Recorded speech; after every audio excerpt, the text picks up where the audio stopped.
the only authentic self-portrait of the Mother of God, and how it changed the course of world history. Stay with us. Catholic Parents Online is next.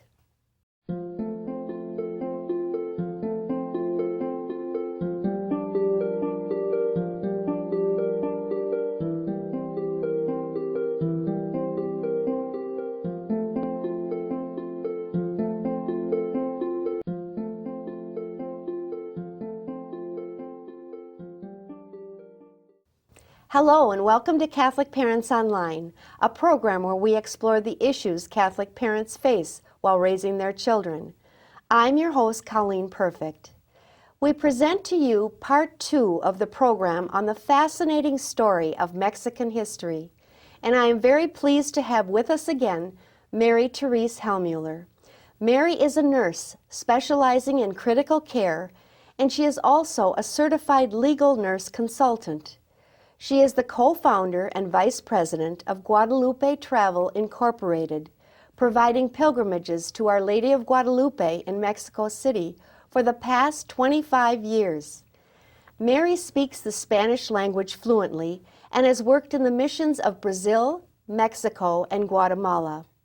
As I mentioned in part 1 of this program, I can't think of a better person to tell this story, as I was privileged to travel to Mexico in December of 2010 with Guadalupe Travel and Mary Therese.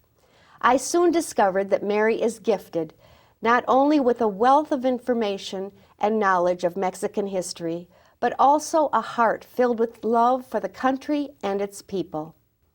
Thank you again for being here, Mary. It's so good to have you back and to talk about our favorite subject, Our Lady of Guadalupe. Yes, of course. I love talking about her. Yes, and you do so well. Oh, it's so exciting. So, Mary, to start out, could you please give us a brief history of what led up to the apparitions of Our Lady of Guadalupe in 1531? Right, I'm glad you. Just a real brief synopsis. You had the Aztec nation that was enslaved in human sacrifice and demonic worship. You had the Spaniards and the coming of the two cultures together. A fierce battle took place in what is now known as Mexico City. And from 1521 to 1531, that's the time from the conquest, the final conquest of the Spaniards in Mexico, to the time Our Lady appeared. There were a number of things that took place. Franciscans, 12 Franciscans arrived to the New World, and they started a new custom in that they would arrive in Veracruz and they would walk barefoot all the way from Veracruz to Mexico City, and that went on for 250 years. Wow. As a custom. So you had the Augustinian and the Jesuits coming, and then you had Bishop Juan de Zumárraga, and he was the bishop from Spain that was assigned to Mexico, or New Spain as they referred to it. And he was actually the protectorate of the Indians, and he fought to really help and protect them, because what was happening at that time was the Spaniards now had power, and absolute power corrupts absolutely. Right. Unfortunately, it's a very human thing, Yes. And so the Spaniards were outnumbered about 10,000 to 1, and there was this fear of the Indians rising up. And the Indians were not converting to the Christianity like the Spaniards were hoping that they would. They were still sometimes holding human sacrifices, out in the outer territory. So they had not given up human sacrifices totally, and they were not converting. So that worried also the Spaniards about the control of the area. So there were abuses that were taking place, and unfortunately, yes, the Spaniards were mistreating some of the Indians, and Bishop Juan de Zumárraga was very concerned about a conflict, a real major battle that was going to take place between the Indians and the Spaniards. Oh. And he prayed secretly that a sign be brought to him, and he asked that just one Castilian rose, and that rose was not known to New Spain or to Mexico at the time. It's a rose that, of course, it blooms in Spain. And so he asked that just one be brought to him as a sign that this conflict would be evaded, and there'd be a peaceful resolution between the Indians and the Spaniards. So there was this tension, and even to the point where Bishop Juan de Zumárraga had to send information secretly to Charles V, who was in charge of Spain. He was the Emperor King of Spain.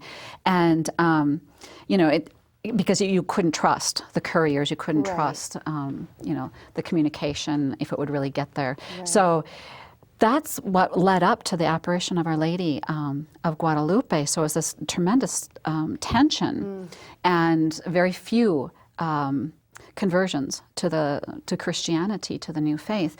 And a lot of it was, too, the Indians would look at the Spaniards and say, why should I join that faith? You're not living it. Right. So just what we were talking about recently. Yes, it's that authenticity that is so powerful when somebody sees you actually living your faith, how powerful that is for conversion and people wanting to become like that. Exactly. So the Indians were lacking that in the Spaniards because they had become corrupted with power. Not all, but a fair number of them. Right. So this is the time when Juan Diego, he actually was an older gentleman. He was about 57 years old. And he and his wife, before his wife died, Maria Lucia, they joined the Catholic Church. They were baptized by the Franciscans and given the names, the Christian names, Juan Diego and Maria Lucia. Well, Maria Lucia died 3 years before the apparitions, and so it was like 1528.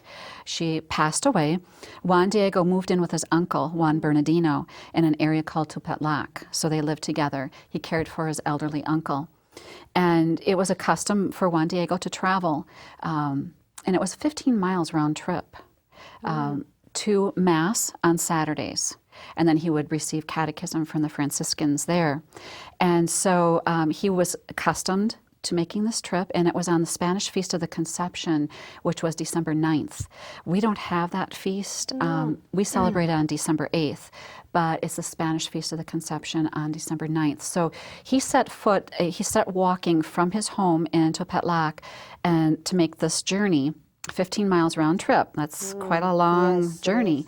On foot, and on the way he would pass a little hill called Tepeyac. And on this certain day in 1531, December 9th, as he was passing the foot of Tepeyac, he heard his name being called out. And he heard these beautiful birds singing and this beautiful voice saying, Juan Diego, Juan Diego. And so he went up to the top of the hill because he wanted to see who was calling his name.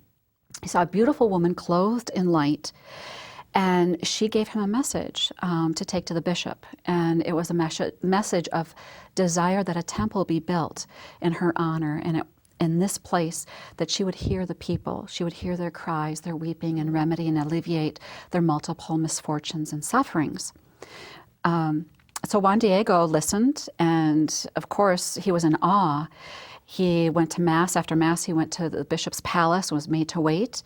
Bishop then heard Juan Diego's message, and the bishop was not real impressed initially, and because Juan Diego was a very poor Indian, and so he just dismissed Juan Diego, and Juan Diego was very discouraged. He went back to Tepeyac that same day, that same afternoon, and he pleaded with Our Lady. She was waiting for him, and he pleaded with Our Lady to send somebody that was more important so that the bishop would believe her request. And Our Lady comforted him and said, no, Juan, this mission is to be accomplished by you. And so he was a humble man. Very humble, yes. So the next day, which would be December 10th, Juan Diego went back, another 15-mile journey, round trip, and he was made to wait. This time the guards were a little more difficult, teasing him, but finally he was ushered in front of the bishop, and the bishop listened to the request patiently and thought, okay, I'm going to ask for a sign. So he asked Juan Diego to bring him a sign so that he could believe that indeed this was from Our Lady and it was not a diabolical vision or something of the devil, So anyways, Juan Diego did not know that secretly the bishop was asking for one Castilian rose to be brought to him. So Juan Diego went back to Tepeyac and told Our Lady. He was so excited, that now the bishop is believing him, and, but he had to make this request of Our Lady. And Our Lady reassured him on Tepeyac, saying, I will give you that sign tomorrow. Come back tomorrow. But when Juan Diego got back to his home, he returned. His uncle was dying, was very, very ill. So that would have been, Our Lady requested Juan Diego to return back to Tepeyac for the sign for the bishop on December 11th. But Juan Diego was too busy caring for his dying uncle. So he stayed at the bedside, helping his uncle. And then it was early morning, December 12th, very early, probably 4 o'clock in the morning or maybe even earlier. He set foot to go to the priest's house in Mexico City, where he received the sacraments and where he would hear Mass. He wanted to get a priest for the last sacraments for his uncle. That was the main driving force. Sure. But when he passed by Tepeyac Hill, he remembered his appointment that he missed with Our Lady. He was so embarrassed. He went around the other way because he thought, oh, I'm so embarrassed. I don't want to meet her. So very human. Yes, I was just going to say, so human. It's so very dear. Well, Our Lady came down that side of Tepeyac and really cut him off at the pass, basically. And said, Juan, where are you going? What are you doing? Of course she knew. But Juan Diego, was so taken back, and he didn't know what to say, and he was so embarrassed from not meeting Our Lady the day before, and he didn't know what to say in the beautiful Nahuatl language, which was the Aztec language. He said, oh, my lady, how are you? How did you sleep last night? It's so cute. They're just very, very human things. He didn't know. Much like what we would do, we'd get tongue-tied and, ask, silly questions. But anyways, then Juan Diego told Our Lady where he was headed, and Our Lady told him, be not afraid, that your uncle is already healed. And at that very point, she bilocated, and she was appearing to Juan Bernardino at the home and curing Juan Bernardino.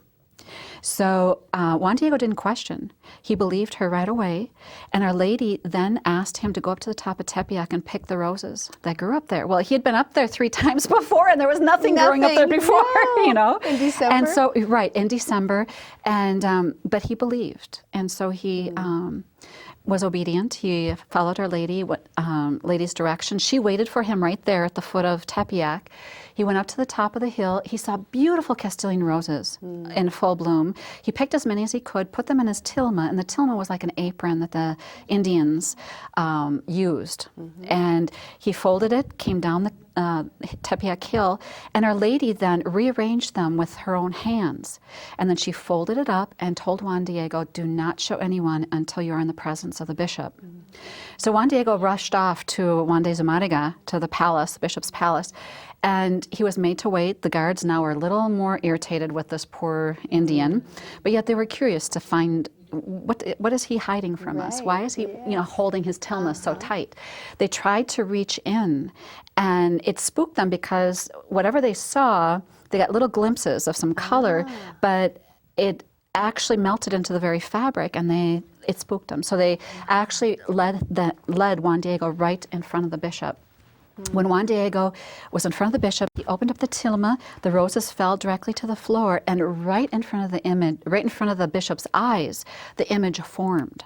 So this is the one apparition of Our Lady that was never questioned by the church, because the image was formed right in front of the eyes of the bishop and those that were present. The bishop then had the image removed from around the neck of Juan Diego, because they would tie the tilma, the apron, around the neck, and they would carry their belongings in. So now that the image was on the tilma, they hung it in the palace, the bishop's palace, and it was revered for a couple of weeks until they made the first little chapel where Our Lady stayed for 90 years, actually. And Juan Diego was the caretaker, and he would actually tell the story to the Indians that would come to the shrine, and he was the caretaker of the image until his death. So very, very fascinating story, and it's never happened in the history of mankind that 9 million Aztec Indians converted in approximately 9 to 10 years. It's never happened in the history of mankind, that large a conversion. Oh, my heavens. Never has it ever happened That again. is miraculous. It is. And the Indians, they're just beginning to understand what they actually saw. Of course, they saw this beautiful image of Our Lady. To us, perhaps maybe that when we're not too familiar with the story, it looks maybe a little odd to us or a little different, but it's very, very lovely. To them, it meant much more. The Aztecs had no written language or no alphabet. What they had was a written pictographic language. So everything in this image, it's an Aztec pictograph. So it spoke to the Aztecs immediately when they saw the image.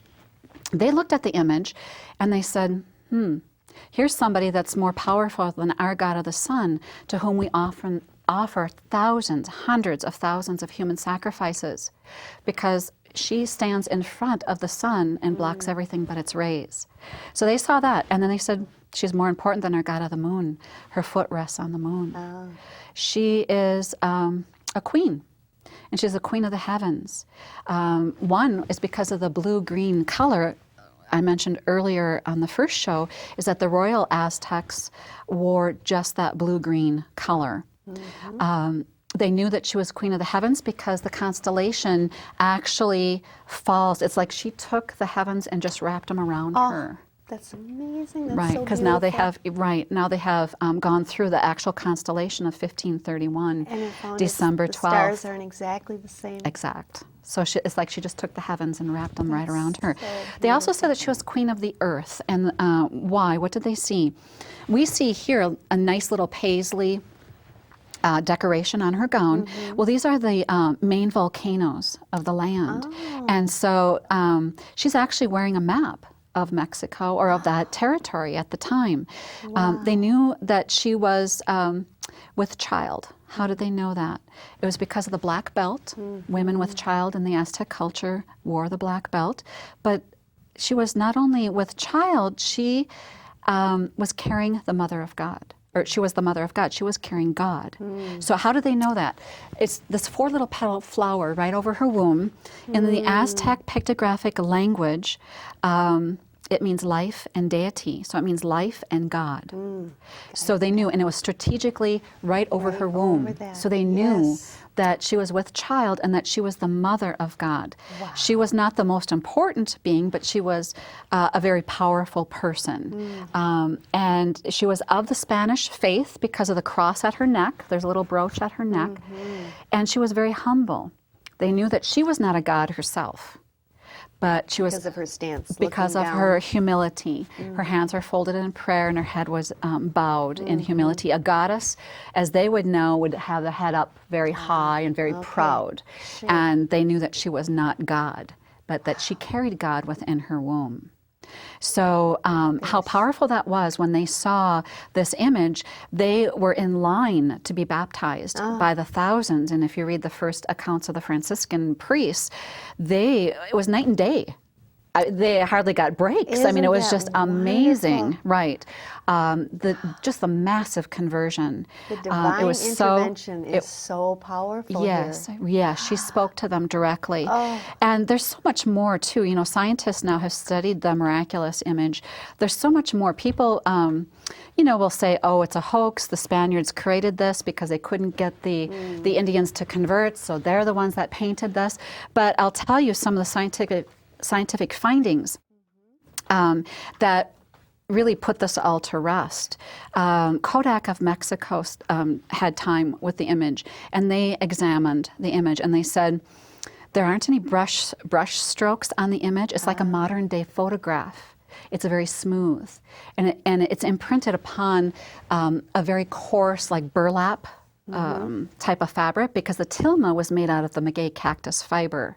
So it's very, very coarse, and the closest I can think of describing it is like a coarse burlap.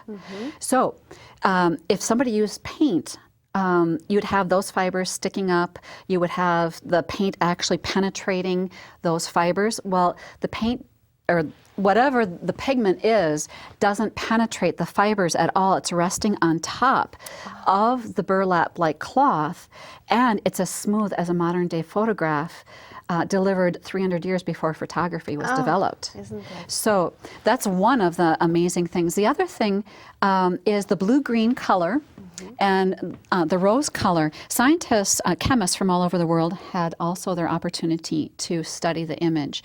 And they still cannot identify what makes up those pigments. I refer to it as paint, but it's not really paint. They don't know. It's not on the scientific chart of elements. Wow. It's not of That this is world. amazing. It's not of this world. And now with our technology, you'd think they'd be able to figure that out. Exactly, Yeah. which is amazing. Now, a few other things that are quite amazing. What temperature do you think that this image maintains? Oh, I know. Go ahead. It's the human body temperature, Yes. 98.6. That's There's no, it's like a amazing. living, ongoing miracle. It's like an apparition, an ongoing apparition. It's like nothing else. Yes. You know, all the other shrines, beautiful apparitions of Our Lady in other parts of the world, there were artists that actually created a likeness. You know, they were hired and they Sure. created a statue of Our Lady of Fatima that looked like sure. her, you know. But this was actually created by no human hands. This was actually created by Our Lady herself. And how about the eyes? There's been a lot of study on the eyes. I was privileged to be at the Basilica at the time that there were 5 ophthalmologists that came to study with their instruments, the eyes of Our Lady. And right after, you know, they had their time, the abbot at the time at the Basilica lined them all up and said, "Tell me what you saw." And they were like aghast, and they were just ashen and pale, and they were fear-struck, and none of them wanted to say anything, till finally one spoke up, had the courage to say, "Your Excellency, I don't know how this is possible, but I examined a human eye." Oh, So it is like when you are there at the shrine, she is looking down upon you because there's no image on this earth, no painting that can capture the curvature of that human eye and also the reflection that in, you know, all that entails. And so that is miraculous in itself. And so and just I going always back say, and forth in front of her when I was there, you oh my knew goodness, she yes. was there. Yes. You just knew it. Her presence You- is so very real. And the dear Mexican people, she is the heart of the country.